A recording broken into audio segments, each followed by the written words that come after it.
नमस्कार, स्वागत है आपका हिमाचल न्यूज़ एंड अपडेट्स में। चलिए शुरू करते हैं आज की कुछ बड़ी खबरें। पहली खबर है, भारी बर्फबारी के चलते चूड़धार की यात्रा पर ना निकलने की अपील। जिला की सबसे ऊंची चोटी चूड़धार में रविवार को इस वर्ष का पहला हिमपात हुआ है और बर्फबारी के बाद ठंड का प्रकोप काफ़ी ज़्यादा बढ़ गया है। इस बर्फबारी के मध्यम ऊंचाई वाले क्षेत्र नौहराधार, हरिपुर धार में जोरदार शीतलहर की चपेट में आ चुके हैं, जिससे नकदी फसल मटर पर व्यापक असर पड़ रहा है। चूड़धार में स्थित चूड़ेश्वर सेवा समिति के प्रबंधक ने फोन कर जानकारी दी कि रविवार शाम तक चूड़धार में 5 इंच ताज़ा हिमपात हुआ है। इन्होंने सभी श्रद्धालुओं से अपील की है कि कोई भी श्रद्धालु अब चूड़धार की यात्रा ना करें। श्रद्धालु रविवार को चूड़धार पहुंचे थे, उन्हें भी तुरंत वापस भेज दिया गया है। अगली खबर है, 27 को जुब्बल कोटखाई जाएंगे अनुराग ठाकुर। केंद्रीय युवा एवं खेल मंत्री अनुराग ठाकुर चुनाव प्रचार के लिए आखिरी दिन 27 अक्टूबर को जुब्बल कोटखाई जाएंगे। चेतन ब्रागटा के निर्दलीय उम्मीदवार चुनाव लड़ने के बाद जुब्बल कोटखाई सीट से भाजपा की स्थिति कमजोर मानी जा रही है और इसीलिए अनुराग ठाकुर 27 अक्टूबर को जुब्बल कोटखाई विधानसभा में चुनावी प्रचार के लिए जाएंगे। अनुराग ठाकुर 27 अक्टूबर को सुबह 11:30 बजे जुब्बल कोटखाई विधानसभा क्षेत्र के अंटी में चुनाव जनसभा को संबोधित करेंगे। वहीं भाजपा प्रभारी अविनाश राय खन्ना 25 अक्टूबर को सड़क से जुब्बल कोटखाई विधानसभा क्षेत्र की ओर रवाना होंगे, जहां पर स्थानीय कार्यकर्ताओं से बैठक की जाएगी।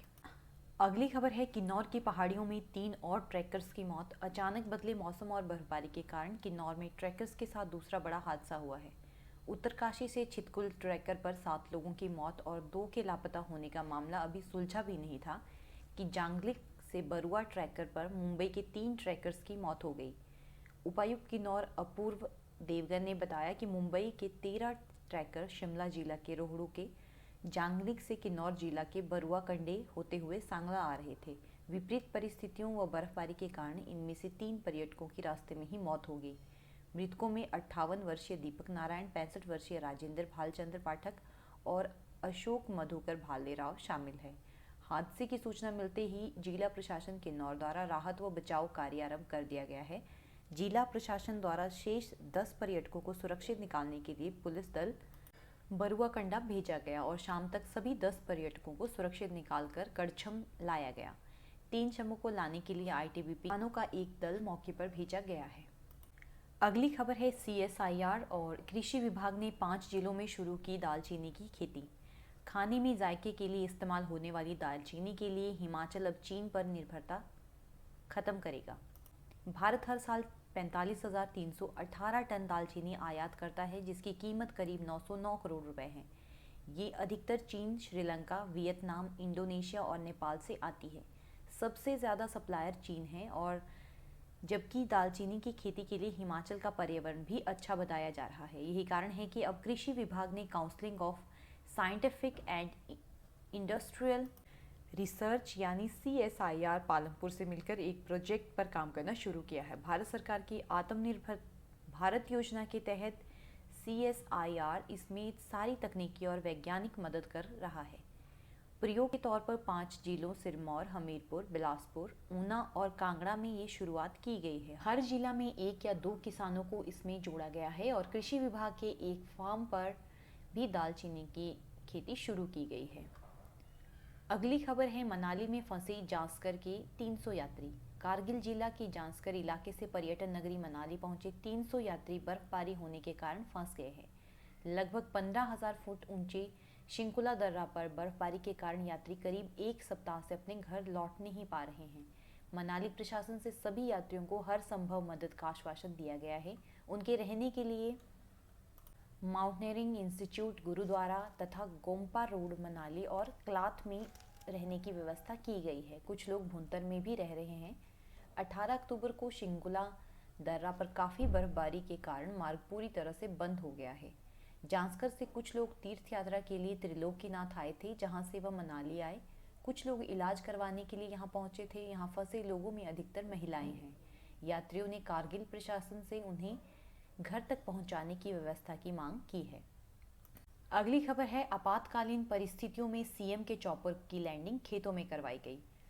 खराब मौसम के चलते रविवार शाम को मुख्यमंत्री का शिमला ग्रामीण की ओगली पंचायत के खेतों में लैंड करवाना पड़ा। आपातकालीन परिस्थितियों में लैंडिंग के बाद मुख्यमंत्री अपनी निजी स्टाफ के साथ उतरकर स्थानीय लोगों से बातचीत करते रहे।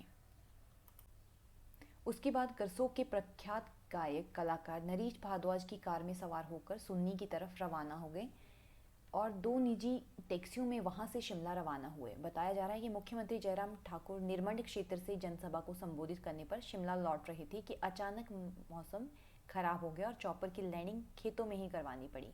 सभी लोग पूरी तरह से सुरक्षित बताए जा रहे हैं। अगली खबर है 1074 में खरीदी गई 500 रुपए की बेबी किट। प्रदेश सरकार की ओर से नवजात शिशुओं के लिए चलाई गई अटल आशीर्वाद योजना पर कांग्रेस ने सवाल खड़े किए हैं और घोटाले के आरोप लगाए हैं।